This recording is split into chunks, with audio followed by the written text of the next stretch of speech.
So, imagine you're running a massive continent-spanning empire. Life is pretty good. You've got roads, aqueducts, and those cool helmets with the brushes on top. But then, one day, your entire civilization just stops. The lights go out, the bureaucracy shuts down, and everyone starts speaking different languages.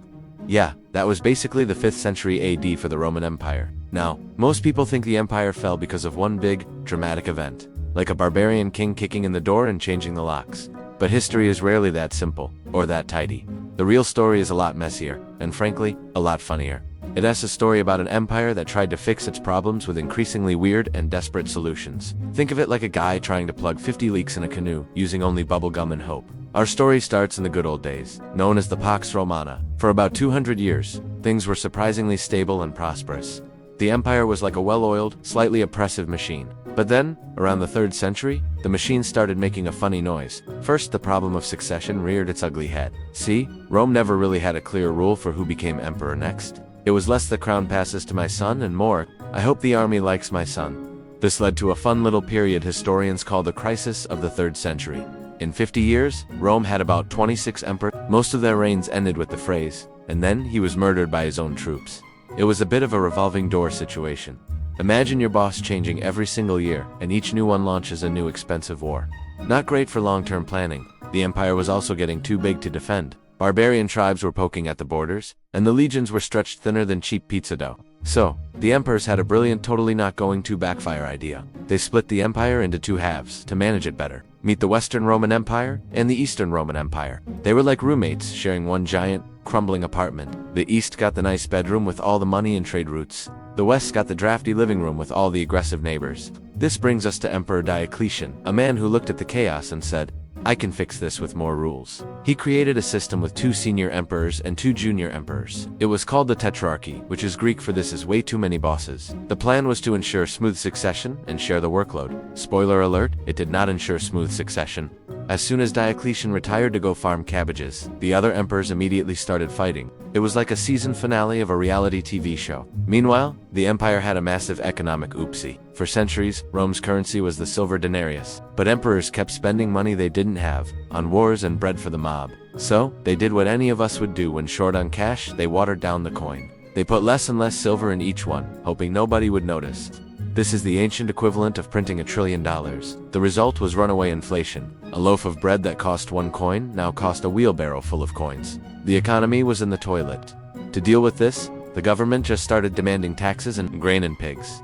Because you can't devalue a pig. Well, you can, but it's messier. So now, the Roman state was essentially running a giant barter system, not exactly efficient for a global superpower. And while the accountants were weeping, a much bigger problem was packing its bags in Central Asia. That problem was the Huns. These guys were the original nightmare from the east. They were incredibly tough, mobile, and really good at archery from horseback. Their arrival in Europe was like someone shaking a giant hornet's nest. All the barbarian tribes living near the Roman borders, the Goths, the Vandals, the Franks got spooked. They started pushing against Rome's borders, begging to be let in for safety.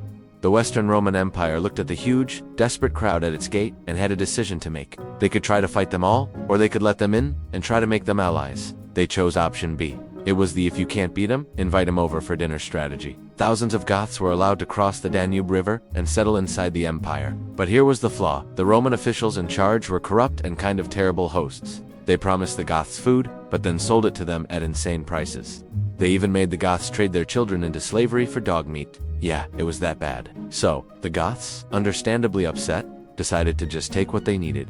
This led to the Battle of Adrianople in 378 AD, where the Goths completely smashed the Roman army. The emperor himself, Valens, was killed. It was a total disaster that proved the barbarians could now beat Rome in a stand-up fight. From then on, Rome wasn't dealing with outside invaders. The invaders were already inside the house, and they were raiding the fridge. The Western Empire's solution: hire more barbarians to fight the other barbarians.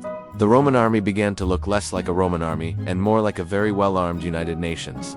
Except the UN didn't have a habit of declaring its own generals as emperor, which brings us to the real power behind the wobbly throne: the Roman army. By this point, the army was calling all the shots. They would literally auction off the imperial throne to the general who promised them the biggest bonus. It was less hail emperor and more highest bidder wins. Emperors became these short-lived puppets, terrified of their own bodyguards. One emperor, Majorian, was actually competent and tried to reform things. He started to restore order and even won some battles. So the powerful barbarian general Ricimer, who liked being the guy in charge, had him executed. The message was clear: strong emperors need not apply. The empire was now on life support, and the guy holding the plug was a barbarian warlord. Meanwhile, over in the Eastern Roman Empire, things were actually going okay. They had walls around their capital, Constantinople, that were basically cheat codes. They had more money, a stable government, and they watched the West's meltdown with horror. They'd occasionally send help, but it was like throwing a bucket of water on a forest fire. And right on cue, another wave of trouble arrived. Attila the Hun showed up with his boys, demanding massive payments of gold to go away.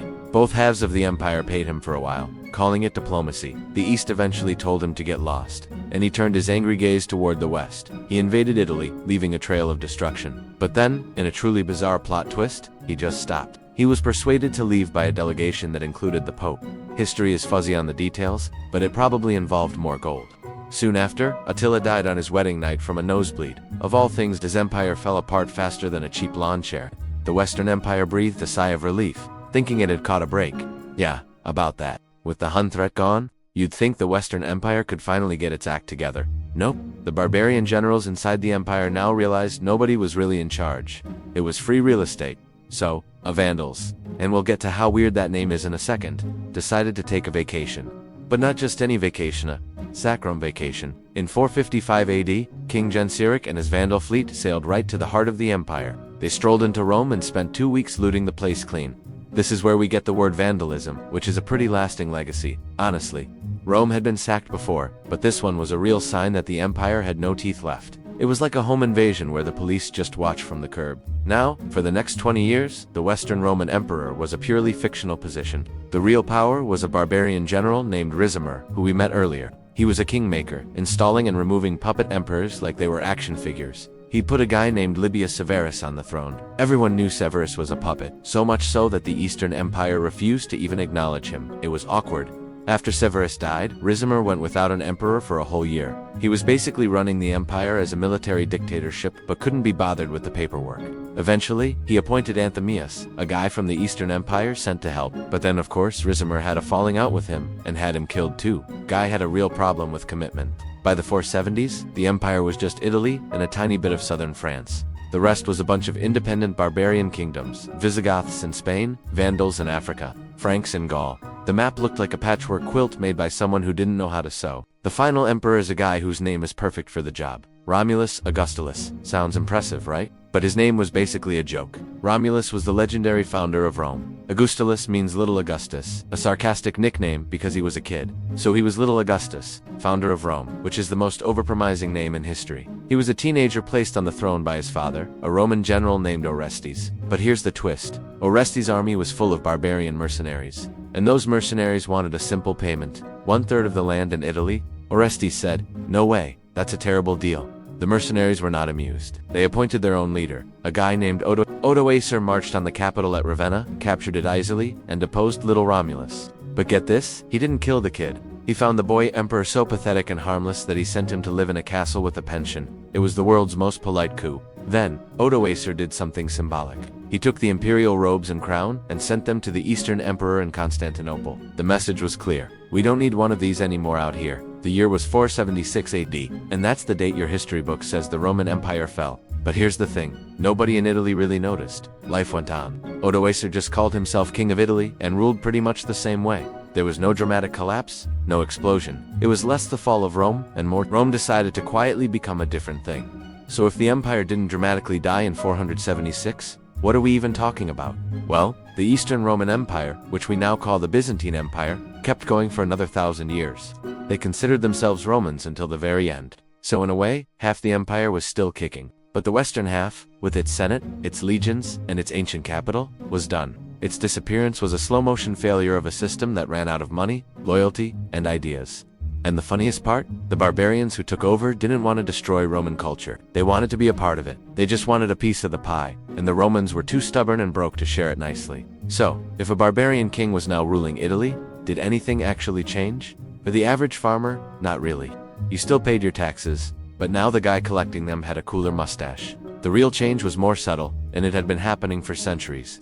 Let's rewind and look at the ultimate Roman glue: citizenship. At its peak, being a Roman citizen was awesome. It meant legal rights, protection, and a sense of being part of the greatest show on earth. But then, in 212 AD, Emperor Caracalla had a great idea. He granted Roman citizenship to every free person in the empire. Sounds generous, right? But his main motivation was to get more people to pay the inheritance tax. Yeah, it was a cash grab.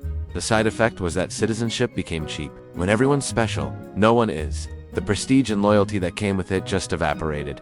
Next, glue, the mighty Roman legions. Originally, they were made of citizen soldiers fighting for the glory of Rome. But constant wars meant they needed more warm bodies. So they started recruiting from the provinces, and then from beyond the borders. By the end, the Roman army was mostly non-Romans who had zero attachment to the old traditions. They were professional soldiers who fought for pay and land, not for some abstract idea of Rome. When the pay dried up, so did their loyalty. The economy was the third piece of glue, and it had completely melted. The inflation we talked about killed long-distance trade and crippled cities. People began leaving the urban centers for the countryside, seeking protection from local stramin. This was the rise of the feudal system. Before it was cool. Instead of being part of a giant imperial market, you were now part of a local lord's self-sufficient farm. The empire's complex economy simplified down to grow food. Don't get robbed.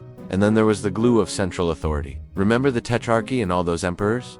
That created a fundamental problem. Regional power bases. Generals and governors stopped listening to a distant, weak central government. The provinces slowly stopped seeing themselves as parts of a whole. When the barbarian kingdoms took over, they were just taking over administrative districts that were already running themselves. The bureaucracy didn't vanish. It just got a new boss. Now, let's talk about an unexpected player in the fall of Rome. Lead, yes. The metal? Romans loved lead pipes for their aqueducts, and lead pots for their cooking. They even used lead acetate as a sweetener in their wine.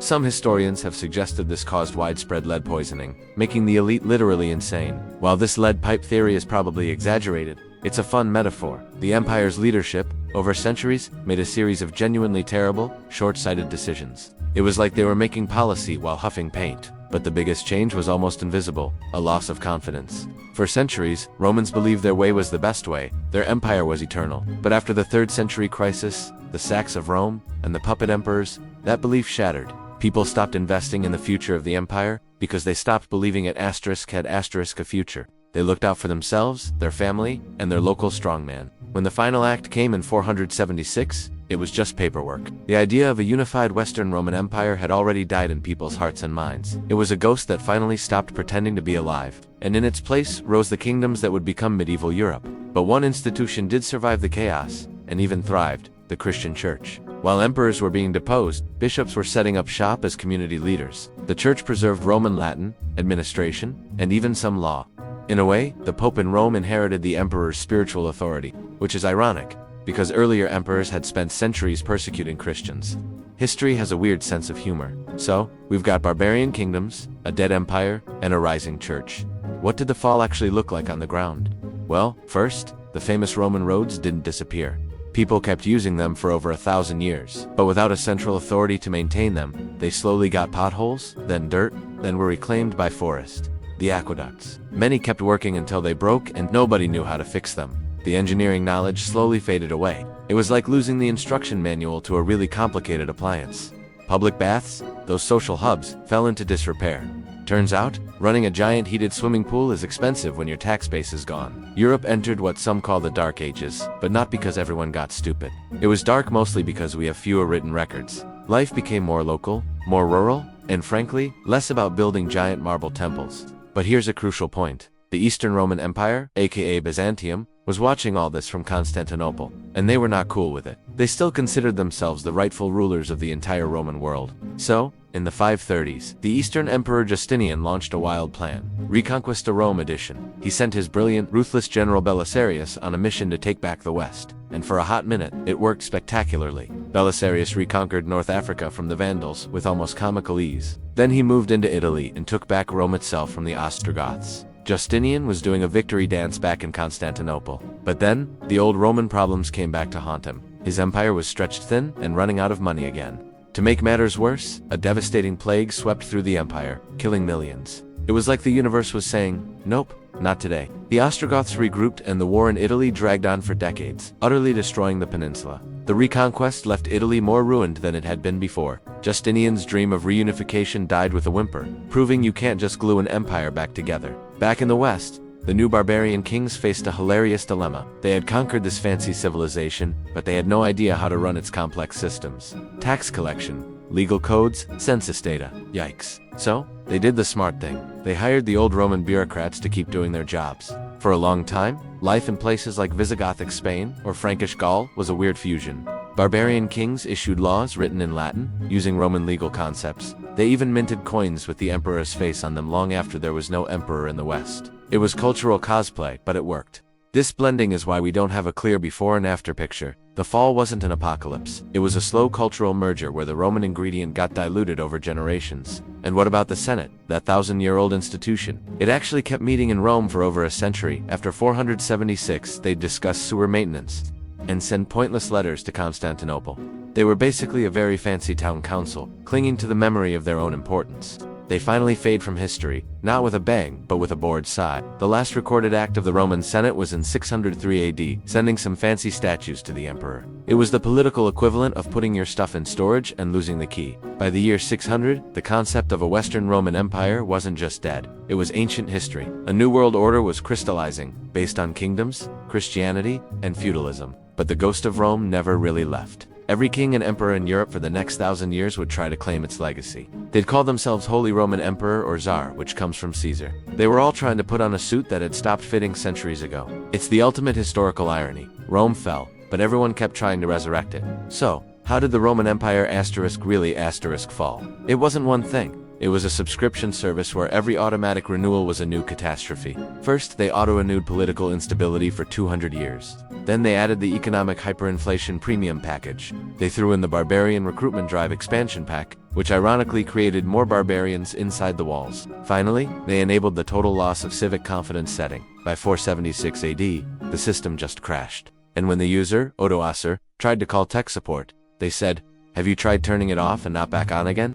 But here's the modern twist. In a way, the fall of Rome is the ultimate lesson in systems failure. It's what happens when you keep patching a complex system instead than doing a total rewrite. Each fix splitting the empire, hiring mercenaries, debasing the currencies, solved an immediate problem, but created a worse one down the line. It was a masterclass in kicking the can down the road until you run out of road. And the most hilarious part, the people living through it probably didn't feel like they were in a fall. For them it was just Tuesday, with slightly worse infrastructure and a new guy collecting taxes. History's big dramatic turns are usually only obvious in the rearview mirror. Today, we see echoes of Rome's problems everywhere. Political polarization, inflation, overstretched militaries. But before you make a direct comparison, remember the lead pots. Our world is fundamentally different. We don't have to worry about Visigoths sacking our capital because we forgot to pay them. Probably so. The next time someone says Rome fell in a day, you can tell them the real story. It was a 5-century-long slide, with plenty of excuses, bad decisions, and weird haircuts along the way. The empire didn't fall. It sort of tripped, stumbled, and then gradually dissolved into the background. Its legacy is so embedded in our laws, our languages, and our cities that we're still living in its shadow. The Roman Empire's final joke is that it never really ended. It just got too old and changed its name. Thanks for watching.